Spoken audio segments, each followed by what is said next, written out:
ನಮ್ಮ ದೇಶದ ಕಾನೂನು ಎಷ್ಟೊಂದು ಸ್ಟ್ರಾಂಗ್ ಅಂದ್ರೆ ಎಷ್ಟೇ ದೊಡ್ಡ ಕ್ರಿಮಿನಲ್ ಆಗಿದ್ರು ಅವನಿಗೆ ಡೆತ್ ಪೆನಾಲಿಟಿ ಅಂದ್ರೆ ಮರಣದಂಡನೆ ಶಿಕ್ಷೆ ಆಗಿದ್ರು ಸಹ ಕೊನೆ ಕ್ಷಣದವರೆಗೂ ಬದುಕೋಕೆ ಒಂದು ಚಾನ್ಸ್ ಕೊಡುತ್ತೆ.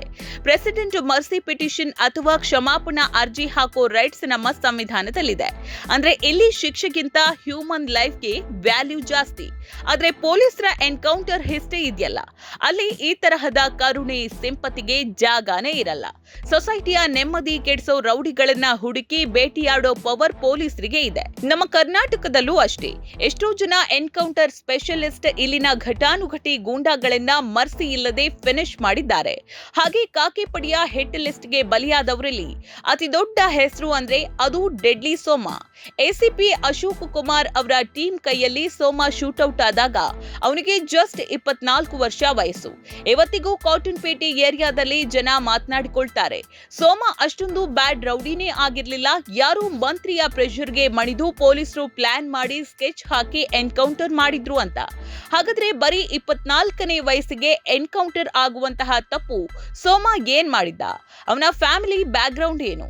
ಒಬ್ಬ ಕಾಲೇಜ್ ಸ್ಟೂಡೆಂಟ್ ರೌಡಿಸಂ ಫೀಲ್ಡ್ಗೆ ಎಂಟ್ರಿ ಕೊಟ್ಟಿದ್ದು ಹೇಗೆ? ಈ ಎನ್ಕೌಂಟರ್ನ ಅಸಲಿ ಇತಿಹಾಸ ಏನು? ಈ ಡೆಡ್ಲಿ ಸೋಮನ ಡೆಡ್ಲಿ ಕಥೆಯನ್ನ ಡೀಟೇಲ್ ಆಗಿ ಹೇಳ್ತಾ ಹೋಗ್ತೀನಿ. ಆದ್ರೆ ಅದಕ್ಕೂ ಮೊದಲು ನೀವಿನ್ನು ನಮ್ಮ ಚಾನೆಲ್ನ ಸಬ್ಸ್ಕ್ರೈಬ್ ಮಾಡಿಲ್ಲ ಅಂದ್ರೆ ಈಗಲೇ ಸಬ್ಸ್ಕ್ರೈಬ್ ಮಾಡಿ, ಹಾಗೆ ಈ ವಿಡಿಯೋವನ್ನ ಕಡೆ ತನಕ ಮಿಸ್ ಮಾಡದೆ ನೋಡಿ. ಕರ್ನಾಟಕದ ಕ್ರೈಮ್ ಹಿಸ್ಟ್ರಿ ತಗೊಂಡೆ ನಮಗೆ ಮೊದಲು ನೆನಪಾಗೋದು ಕೊತ್ವಾಲ್ ರಾಮಚಂದ್ರ ಮತ್ತು ಡಾನ್ ಜಯರಾಜ್. ಇವರಿಬ್ಬರು ಇಡೀ ಸಿಟಿಯನ್ನೇ ಮೈ ನಡುಗಿಸೋ ತರಹ ರೂಲ್ ಮಾಡ್ತಾ ಇದ್ರು. ಆದ್ರೆ 1986ರಲ್ಲಿ ಕೊತ್ವಾಲ್ ಕೊಲೆಯಾಯ್ತು. 1990ರಲ್ಲಿ ಜಯರಾಜ್ನನ್ನ ಲಾಲ್ಬಾಗ್ ವೆಸ್ಟ್ ಗೇಟ್ ಹತ್ರ ಫುಲ್ ಪ್ಲಾನ್ ಮಾಡಿ ಮುಗಿಸಿದ್ರು. ಅದಾದ ಕೆಲವೇ ಮಂತ್ಸ್ ನಲ್ಲಿ ಆಯಿಲ್ ಕುಮಾರ್ ಕೂಡ ಮಣ್ಣು ಮುಕ್ಕಿದ.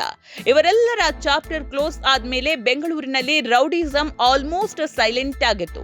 ಈ ಬಿಗ್ ಡಾನ್ ಗಳ ಫಾಲೋವರ್ಸ್ ಎಲ್ಲ ಅವರವರ ಏರಿಯಾಗೆ ಸೀಮಿತವಾಗಿ ಗಪ್ ಚುಪ್ ಆಗಿದ್ರು. ಆದ್ರೆ 1993ರ ನಂತರ ಬೆಂಗಳೂರಿನ ಗಲ್ಲಿ ಗಲ್ಲಿಯಲ್ಲೂ ಒಬ್ಬನೇ ಒಬ್ಬ ಹೆಸರು ಸೌಂಡ್ ಮಾಡೋಕೆ ಶುರು ಮಾಡ್ತು. ಅದೇ ಡೆಡ್ಲಿ ಸೋಮ. ನಿಮಗ್ ಗೊತ್ತಾ, ಸೋಮನಿಗೆ ಯಾವುದೇ ರೀತಿಯ ಕ್ರಿಮಿನಲ್ ಬ್ಯಾಕ್ ಗ್ರೌಂಡ್ ಇರಲಿಲ್ಲ. ಅವನು ರೌಡಿಸಂಗೆ ಬಂದಿದ್ದು ಜಸ್ಟ್ ಒಂದು ಆಕ್ಸಿಡೆಂಟ್. ಸೋಮ ಮೂಲತಃ ಕೋಲಾರದ ಗೆಟ್ಟೂರು ಅನ್ನೋ ಊರಿನವನು. ತಂದೆ ಚಿನ್ನಸ್ವಾಮಿ ಅವರಿಗೆ ಒಳ್ಳೆ ಆಸ್ತಿ ಪಾಸ್ತಿ ಇತ್ತು. ಆಮೇಲೆ ಇವರ ಇಡೀ ಫ್ಯಾಮಿಲಿ ಬೆಂಗಳೂರಿನ ಕಾಟನ್ ಪೇಟೆಗೆ ಬಂದು ಸೆಟಲ್ ಆಯ್ತು. ಚಿನ್ನಸ್ವಾಮಿ ಅವರಿಗೆ 4 ಜನ ಮಕ್ಕಳು, ಅದರಲ್ಲಿ ಸೋಮ ಸೆಕೆಂಡ್ ಸನ್. ಇವರ ಅಣ್ಣ ಗುರುಮೂರ್ತಿ BE ಎಲೆಕ್ಟ್ರಾನಿಕ್ಸ್ ಓದ್ತಾ ಇದ್ದ. ಸೋಮ ಫೇಮಸ್ ನ್ಯಾಷನಲ್ ಕಾಲೇಜಿನಲ್ಲಿ BA ಸ್ಟೂಡೆಂಟ್ ಆಗಿದ್ದ. ಇವರ ತಂದೆಗೆ 200 ಎಕರೆಗಿಂತ ಹೆಚ್ಚು ತೋಟ ಇತ್ತು. ಮೈಸೂರು ರೋಡ್ ಹತ್ರ ಸ್ವಂತ ಅಗರಬತ್ತಿ ಫ್ಯಾಕ್ಟರಿ ಕೂಡ ಇತ್ತು. ಅಂದ್ರೆ ಬಾಸ್ ಸೋಮ ಒಬ್ಬ ಪಕ್ಕಾ ಶ್ರೀಮಂತ ಮನೆತನದ ಹೈ ಪ್ರೊಫೈಲ್ ಮಗ.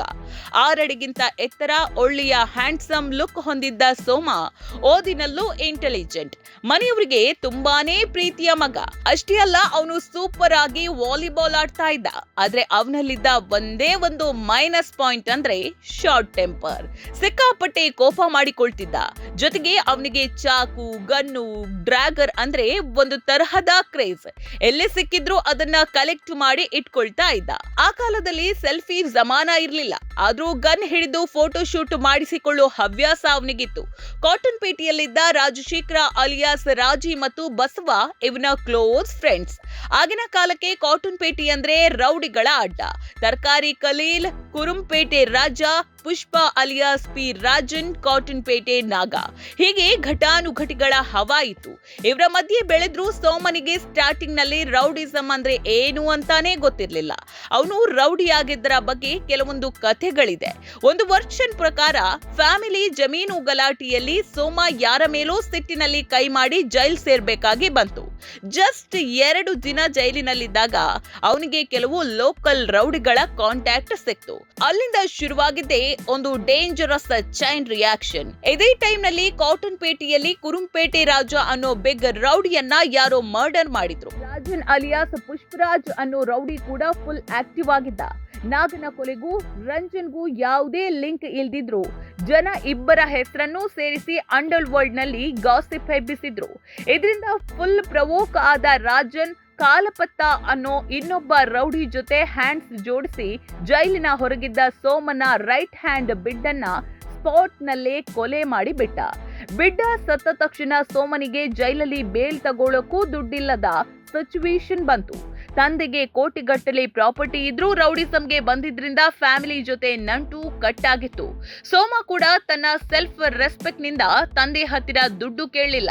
ಆದ್ರೆ ರೌಡಿಸಂ ರನ್ ಮಾಡೋಕೆ ಮನಿ ಬೇಕೇ ಬೇಕಲ್ವಾ?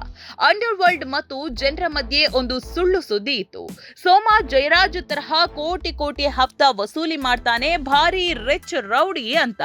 ಆದ್ರೆ ಅಸಲಿಗೆ ಬಿಡ್ಡ ಸತ್ತ ಮೇಲೆ ಅವನ ಹತ್ತಿರ ಕೋರ್ಟ್ ಖರ್ಚಿಗೂ ದುಡ್ಡಿರ್ಲಿಲ್ಲ. ಇದೇ ಸಮಯದಲ್ಲಿ ಫೇಮಸ್ ಜರ್ನಲಿಸ್ಟ್ ರವಿ ಬೆಳಗೆರೆ ಅವರು ಜೈಲಿಗೆ ಹೋಗಿ ಸೋಮನ ಎಕ್ಸ್ಕ್ಲೂಸಿವ್ ಇಂಟರ್ವ್ಯೂ ಮಾಡಿ ಪತ್ರಿಕೆಯಲ್ಲಿ ಬರೆದಿದ್ರು. ಈ ಫೈನಾನ್ಷಿಯಲ್ ಕ್ರೈಸಿಸ್ ಸಾಲ್ವ್ ಮಾಡೋಕೆ ಸೋಮ ಒಂದು ಹೊಸ ಸ್ಕೆಚ್ ಹಾಕಿದ. ಬೆಂಗಳೂರಿನಲ್ಲಿದ್ದ ಉತ್ತರ ಭಾರತದ ದೊಡ್ಡ ದೊಡ್ಡ ಮಾರ್ವಾಡಿ ಶೇಟುಗಳನ್ನ ಕಿಡ್ನಾಪ್ ಮಾಡಿ ಗನ್ ತೋರಿಸಿ ಹೆದರಿಸಿ ಲಕ್ಷಾಂತರ ರೂಪಾಯಿ ರಾನ್ಸಮ್ ಅಥವಾ ಹಣ ಡಿಮ್ಯಾಂಡ್ ಮಾಡೋಕೆ ಶುರು ಮಾಡಿದ.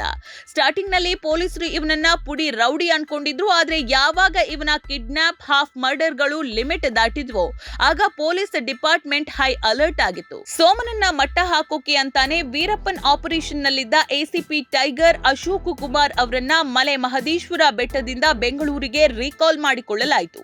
ಮೊದಲು ಅಶೋಕ್ ಕುಮಾರ್ ಅವರು ಸೋಮನನ್ನ ಪರ್ಸನಲ್ ಆಗಿ ಮೀಟ್ ಮಾಡಿ ರೌಡಿಸಂ ಬಿಟ್ಟು ಒಳ್ಳೆ ಲೈಫ್ ಲೀಡ್ ಮಾಡುವಂತ ವಾರ್ನಿಂಗ್ ಮತ್ತು ಅಡ್ವೈಸ್ ಎರಡನ್ನೂ ಕೊಟ್ಟಿದ್ರು. ಆದ್ರೆ ಬಿಸಿ ರಕ್ತದ ಹುಮ್ಮಸ್ಸಿನಲ್ಲಿದ್ದ ಸೋಮ ಯಾರ ಮಾತು ಕೇಳ್ತಿರ್ಲಿಲ್ಲ. ಇವನನ್ನ ಹೀಗೆ ಬಿಟ್ರೆ ಸಿಟಿಯಲ್ಲಿ ಕ್ರೈಮ್ ರೇಟ್ ಕಂಟ್ರೋಲ್ ಮಾಡೋದು ಕಷ್ಟ ಅಂತ ಡಿಪಾರ್ಟ್ಮೆಂಟ್ ಅವನನ್ನ ಎಲಿಮಿನೇಟ್ ಮಾಡೋಕೆ ಡಿಸೈಡ್ ಮಾಡ್ತು. ಇದು ಪೊಲೀಸ್ ರೆಕಾರ್ಡ್ಸ್ ಹೇಳೋ ಅಫಿಷಿಯಲ್ ಸ್ಟೋರಿ. ಆದ್ರೆ ಪಬ್ಲಿಕ್ ನಲ್ಲಿ ಕೇಳಿ ಬರೋ ಇನ್ನೊಂದು ಶಾಕಿಂಗ್ ಟ್ವಿಸ್ಟ್ ಏನಂದ್ರೆ ಸೋಮ ರೌಡಿ ಆಗಿದ್ರು ಒಂದು ಎಥಿಕ್ಸ್ ಇಟ್ಟುಕೊಂಡಿದ್ದ. ಆ ದಿನಗಳಲ್ಲಿ ಮೆಡಿಕಲ್ ಮತ್ತು ಎಂಜಿನಿಯರಿಂಗ್ ಕಾಲೇಜು ಸೀಟ್ಗಳನ್ನ ಲಕ್ಷ ಡೊನೇಷನ್ ಕೊಟ್ಟು ಪಡೆದು ಬಡ ಸ್ಟೂಡೆಂಟ್ಸ್ಗೆ ಅನ್ಯಾಯ ಮಾಡ್ತಾ ಇದ್ದ ದಂಧಿಯ ವಿರುದ್ಧ ಸೋಮ ಧ್ವನಿ ಎತ್ತಿದ್ದ. ಆಗ ಮಂತ್ರಿ ಆಗಿದ್ದ ಜಾಲಪ್ಪನವರ ಮೇಲೆ ಸೋಮ ಸಿಕ್ಕಾಪಟ್ಟೆ ಪ್ರೆಷರ್ ಹಾಕ್ತಿದ್ನಂತೆ. ಸೋಮನ ಟಾರ್ಚರ್ ತಡೆಯಲಾಗದೆ ಜಾಲಪ್ಪನವರು ಅಂದಿನ ಸಿಎಂ ಎಸ್ ಬಂಗಾರಪ್ಪನವರ ಹತ್ರ ಹೋಗಿ ಹೆಲ್ಪ್ ಕೇಳಿದಾಗ ಸಿಎಂ ಇಲಾಖೆಗೆ ಸೋಮನ ಚಾಪ್ಟರ್ ಕ್ಲೋಸ್ ಮಾಡೋಕೆ ಗ್ರೀನ್ ಸಿಗ್ನಲ್ ಕೊಟ್ರು ಅನ್ನೋ ಬಲವಾದ ವಾದ ಕೂಡ ಇದೆ. ರಾಜಕೀಯ ಒತ್ತಡ ಏನೇ ಇರ್ಲಿ, ಪೊಲೀಸರಿಗೆ ಒಂದು ಸಾಲಿಡ್ ರೀಸನ್ ಸಿಕ್ತು. ಗಿರಿನಗರ ಬಿಲ್ಡರ್ ಒಬ್ಬನನ್ನ ಕಿಡ್ನಾಪ್ ಮಾಡಿ ಸೋಮ 20 ಲಕ್ಷ ರೂಪಾಯಿ ಡಿಮ್ಯಾಂಡ್ ಮಾಡಿದ್ದ. ಇದನ್ನೇ ಟ್ರ್ಯಾಪ್ ಆಗಿ ಬಳಸಿಕೊಂಡ ಪೊಲೀಸರು ಸೋಮ ಇಂದಿನ ನಗರಕ್ಕೆ ಬರೋ ಕ್ಲೂ ಪತ್ತೆ ಹಚ್ಚಿದ್ರು. ಎಸಿಪಿ ಅಶೋಕ್ ಕುಮಾರ್, ಅಬ್ದುಲ್ ಅಜೀಮ್ ಮತ್ತು ಸಂಗ್ರಾಮ್ ಸಿಂಗ್ ಅವರ ಲೀಡರ್ಶಿಪ್ ನಲ್ಲಿ ಹೈ ವೋಲ್ಟೇಜ್ ಆಪರೇಷನ್ ಶುರುವಾಯಿತು. ಸೋಮ ಸಿಕ್ಕಾಪಟ್ಟೆ ಸೀಕ್ರೆಟ್ ಆಗಿ ಹೈಡ್ ಆಗ್ತಾ ಇದ್ದಿದ್ರಿಂದ ಅವನನ್ನ ಹಿಡಿಯೋದು ಅಷ್ಟು ಈಸಿ ಇರಲಿಲ್ಲ. ಅವನು ಒಂದು ಆಟೋದಲ್ಲಿ ಬರ್ತಾ ಇದ್ದಾಗ ಸಂಗ್ರಾಮ್ ಸಿಂಗ್ ತಮ್ಮ ಪೊಲೀಸ್ ಜೀಪ್ ನಿಂದ ಆಟೋಗೆ ಜೋರಾಗಿ ಕೂತಿದ್ರು. ಆಟೋ ಪಲ್ಟಿಯಾದ ತಕ್ಷಣ ಸೋಮ ಮತ್ತು ಬಸವ ತಪ್ಪಿಸಿಕೊಳ್ಳೋಕೆ ಓಡೋಕೆ ಶುರು ಮಾಡಿದ್ರು. ಅಬ್ದುಲ್ ಅಜೀಮ್ ಅವರು ಗನ್ ತೋರಿಸಿ ಸ್ಟಾಪ್ ಅಂತ ವಾರ್ನ್ ಮಾಡಿದ್ರು. ಸೋಮ ನಿಲ್ಲಿಲ್ಲ. ಆಗ ಅಜೀಮ್ ಅವರು ಫೈರ್ ಓಪನ್ ಮಾಡಿದ್ರು. 2 ಬುಲೆಟ್ಗಳು ಸೋಮನ ಬೆನ್ನಿಗೆ ತಾಗಿ ಎದೆಯ ಮೂಳೆಗಳನ್ನ ಸೀಳಿ ಹೊರಗೆ ಬಂದವು. ಅಷ್ಟು ಪೇನ್ ನಲ್ಲೂ ಓಡೋಕೆ ಟ್ರೈ ಮಾಡಿದ 6 ಅಡಿಯ ದೈತ್ಯ ಸೋಮ ಕೊನೆಗೆ ರಕ್ತದ ಮಡುವಿನಲ್ಲಿ ಅಲ್ಲೇ ಕೊಲ್ಯಾಪ್ಸ್ ಆಗಿ ಪ್ರಾಣ ಬಿಟ್ಟ. ಈ ಎನ್ಕೌಂಟರ್ ನಲ್ಲಿ ಭಾಗಿಯಾಗಿದ್ದ ಸಂಗ್ರಾಮ್ ಸಿಂಗ್ ಅವರೇ ಸ್ವತಃ ಒಂದು ಇಂಟರ್ವ್ಯೂನಲ್ಲಿ ಹೇಳಿರೋ ಪ್ರಕಾರ ಅವತ್ತು ಅಶೋಕ್ ಕುಮಾರ್ ಅವರು ಸೋಮನ ಸಹಚರರ ರಾಜಿಯನ್ನ ಚೇಸ್ ಮಾಡೋಕೆ ಬ್ಯುಸಿ ಇದ್ದಿದ್ರಿಂದ ಅಬ್ದುಲ್ ಅಜೀಮ್ ಅವರ ಬುಲೆಟ್ ತಾಗಿ ಸೋಮ ಸ್ಪಾಟ್ ನಲ್ಲೇ ಡೆತ್.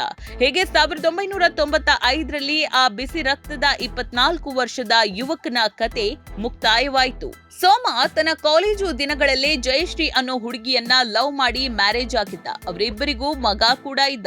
ಸೋಮ ಸತ್ ಮೇಲೆ ಜಯಶ್ರೀ ಸೋಮನ ಶಿಷ್ಯನಾಗಿದ್ದ ಕವಳನನ್ನ ಮದುವೆಯಾದ್ರು. ಆದ್ರೆ ಬ್ಯಾಡ್ ಲಕ್ ಅಂದ್ರೆ ಕವಳ ಕೂಡ ಒಂದು ಲ್ಯಾಂಡ್ ಡೀಲಿಂಗ್ ವಿಚಾರವಾಗಿ ಸಣ್ಣ ಪುಟ್ಟ ಹುಡುಗರ ಕೈಯಲ್ಲಿ ಮರ್ಡರ್ ಆದ. ಕುಟ್ಟಿ, ಕವಳ ಇವೆಲ್ಲ ಸೋಮನ ನಂತರ ಬಂದವ್ರೆ. ಇವತ್ತಿಗೂ ಕಾಟನ್ ಪೇಟೆ ಗಲ್ಲಿಗಳಲ್ಲಿ ಸೋಮನ ಎನ್ಕೌಂಟರ್ ಒಂದು ಪಕ್ಕಾ ಪ್ರೀ ಪ್ಲಾನ್ಡ್ ಪೊಲಿಟಿಕಲ್ ಡ್ರಾಮಾ ಅಂತ ಜನ ಮಾತನಾಡಿಕೊಳ್ತಾರೆ. ಇದು ರಾಜಕೀಯನೋ ಅಥವಾ ಪೊಲೀಸರ ಡ್ಯೂಟಿಯ ಅನಿವಾರ್ಯತೆಯೋ, ಆದ್ರೆ ಒಂದು ಸತ್ಯ ನಾವೆಲ್ಲರೂ ನೆನ್ಪಿಟ್ಕೊಳ್ಬೇಕು ಬಾಸ್. ಮನುಷ್ಯ ತನ್ನ ಕೋಪ, ಆಸೆ ಮತ್ತು ವಿವೇಕವನ್ನ ಕಂಟ್ರೋಲ್ ನಲ್ಲಿ ಇಟ್ಟುಕೊಳ್ಳದಿದ್ರೆ ಎಂತಹ ದಾರುಣ ಅಂತ್ಯ ಎದುರಿಸಬೇಕಾಗುತ್ತೆ ಅನ್ನೋದಕ್ಕೆ ಡೆಡ್ಲಿ ಸೋಮನ ಬದುಕೆ ಒಂದು ದೊಡ್ಡ ಎಕ್ಸಾಂಪಲ್. ನಿಮ್ಗೇನನ್ಸುತ್ತೆ ಫ್ರೆಂಡ್ಸ್? ಸೋಮನ ಎನ್ಕೌಂಟರ್ ನಿಜಕ್ಕೂ ಅನಿವಾರ್ಯವಾಗಿತ್ತಾ ಅಥವಾ ಅದು ರಾಜಕೀಯ ತಂತ್ರನ? ನಿಮ್ಮ ಅನಿಸಿಕೆಯನ್ನ ಕೆಳಗೆ ಕಮೆಂಟ್ ಮಾಡಿ ತಿಳಿಸಿ. ವಿಡಿಯೋ ಇಷ್ಟ ಆಗಿದ್ರೆ ಲೈಕ್ ಮಾಡಿ, ಶೇರ್ ಮಾಡಿ ಮತ್ತು ನಮ್ಮ ಚಾನೆಲ್ನ ಸಬ್ಸ್ಕ್ರೈಬ್ ಮಾಡುವುದಕ್ಕೆ ಮರಿಬೇಡಿ.